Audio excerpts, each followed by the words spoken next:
यदि हिंदी साहित्य से जयशंकर प्रसाद का नाम हटा दिया जाए तो छायावाद मौन हो जाए, नाटक इतिहास विहीन हो जाए और कमायनी केवल एक ग्रंथ नहीं, एक अधूरी चेतना बनकर रह जाए।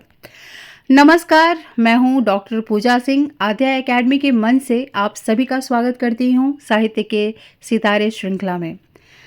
आज हम उस साहित्यिक सूर्य को नमन कर रहे हैं जिसकी किरणों से हिंदी साहित्य आज भी प्रकाशित है।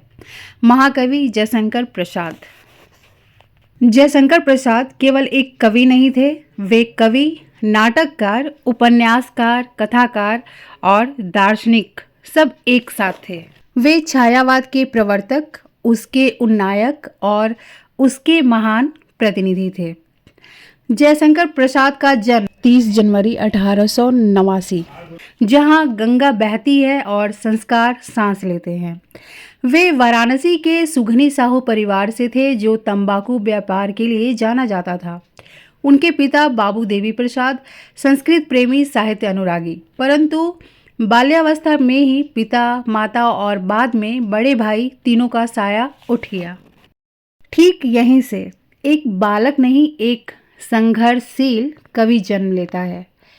जयशंकर प्रसाद जी की शिक्षा विद्यालयों से नहीं हुई, ग्रंथों से हुई। उन्होंने हिंदी, संस्कृत, फारसी, उर्दू, अंग्रेजी का गहन अध्ययन किया। वेद, उपनिषद, पुराण, इतिहास, दर्शन और काव्य सब उनके मानस में बस गए। यही कारण है कि उनकी रचनाओं में भारतीय आत्मा बोलती है। प्रसाद जी का जीवन साहित्य जितना उज्जवल था, व्यक्तिगत जीवन उतना ही वेदनामय। 3 विवाह और 3 पत्नियों का अकाल निधन, आर्थिक संकट, ऋण का बोझ और अकेलापन। पर ध्यान दीजिए, उन्होंने कभी साहित्य से मुंह नहीं मोड़ा। दुख ने उन्हें तोड़ा जरूर, लेकिन उन्हें महान भी बना दिया। जयशंकर प्रसाद का साहित्य हिंदी का स्वर्ण अध्याय है। इनकी काव्य रचनाओं में प्रमुख झरना, आंसू, लहर, चित्राधार, कानन कुसुम, प्रेम पथिक, महाकाव्य कमायनी मानव चेतना का महाकाव्य कहा जाता है। नाटकों के अंतर्गत चंद्रगुप्त, स्कंदगुप्त, ध्रुवशामिनी, राजश्री, अजातशत्रु। प्रमुख उपन्यासों में कंकाल, तितली, इरावती। कहानी संग्रह आकाशदीप, इंद्रजाल, प्रतिध्वनि। और सम्मानों की बात करें तो उनकी अमर कृति कमायनी के लिए उन्हें मंगला प्रसाद पारितोषिक से सम्मानित किया गया। यह सम्मान उनके जीवन का नहीं, हिंदी साहित्य का सम्मान था। क्षय रोग से पीड़ित होकर 15 नवंबर 1937 ईस्वी को काशी में यह महाकवि शरीर छोड़ गया, पर उनकी चेतना आज भी हमारे शब्दों में जीवित है। जयशंकर प्रसाद जैसे साहित्य के सितारे कभी मरते नहीं हैं, वे हर पाठक में नव जन्म लेते हैं। आज उनकी जयंती पर हम उन्हें केवल स्मरण नहीं करते, हम उनसे प्रेरणा लेते हैं। अब हम उस क्षण की ओर बढ़ते हैं जिसका आप सभी धैर्यपूर्वक प्रतीक्षा करते हैं, जब शब्द स्वर बनते हैं और साहित्य जीवित हो उठता है।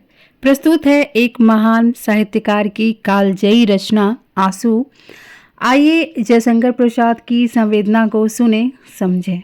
इस करुणा कलित हृदय में अब विकल रागिनी बजती, क्यों हाहाकार स्वरों में वेदना असीम गरजती, आती है शून्य क्षितिज से क्यों लौट प्रतिध्वनि मेरी, टकराती बिलखाती सी पगली सी देती फेरी,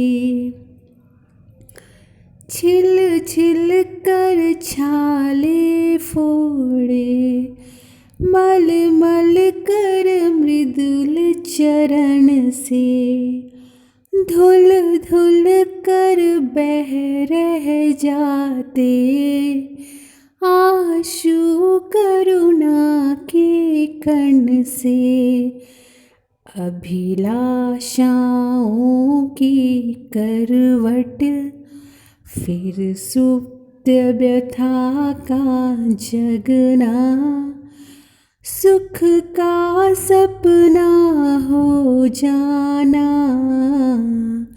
भीगी पलकों का लगना।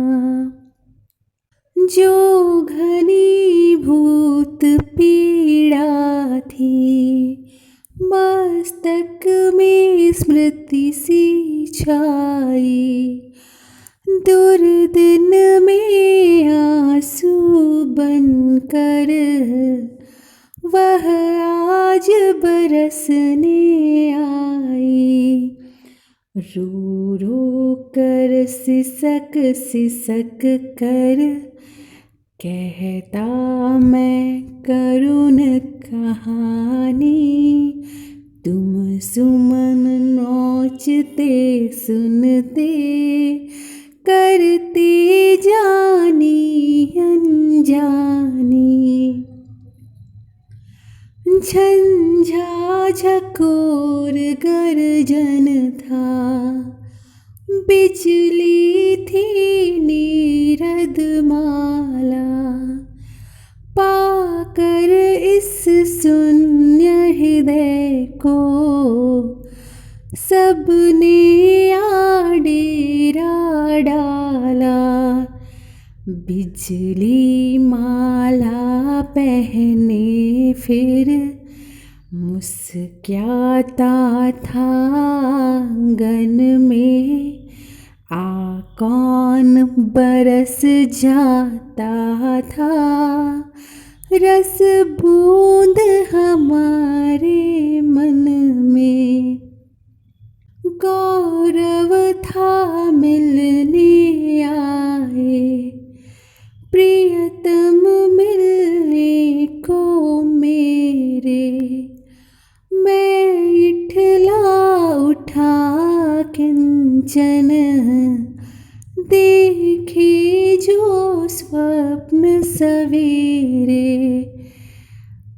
शशि मुख पर घूंघट डाले, अंचल में दीप छिपाए, जीवन की गोधूली में कौतूहल से तुम आए। जयशंकर प्रसाद जी का जीवन संघर्ष, वियोग और मौन वेदना से भरा रहा। आंसू उनकी उसी अंत पीड़ा की सबसे सजीव अभिव्यक्ति है। तो मेरे प्रिय साहित्य अनुरागियों, आपने यह साहित्यिक प्रस्तुति आद्या एकेडमी के मंच पर देखी।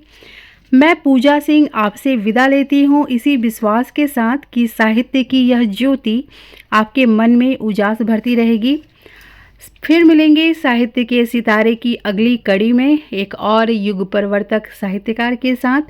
हिंदी साहित्य की ऐसी ही गंभीर, प्रामाणिक और मूल्यपरक प्रस्तुतियों के लिए आद्या एकेडमी चैनल को लाइक, शेयर और सब्सक्राइब अवश्य कर लें और इस यात्रा के स्थायी हिस्सा बने। जाते जाते जयशंकर प्रसाद की कमायनी से कुछ पंक्तियाँ आप सभी के लिए।